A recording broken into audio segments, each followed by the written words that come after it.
তো বন্ধুরা দেখো, বাগা তেঁতুল আর গুড় পাশাপাশি, তার মানে বুঝেই নিয়েছো যে কী তৈরি হবে। আর এই যে কড়াইয়ে তেল দিয়েছি, এবার একটু হিং দেবো, এই যে একটু হিং দেবো, হিং, তাহলে বুঝেই যাচ্ছো যে কী তৈরি হয়েছে। আর আমাদেরকে আবার লাস্টে দেখাবো, কেননা তাহলে ভিডিওটা বড় হয়ে যাবে। এই দেখেন গুড় আর এটাকে তেঁতুলের পালটা বার করলাম, এই যে তেঁতুলের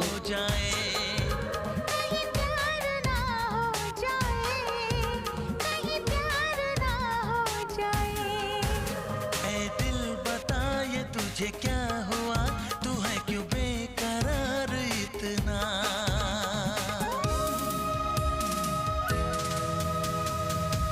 চালটা আগে একটু দিয়েছি, এখন আবার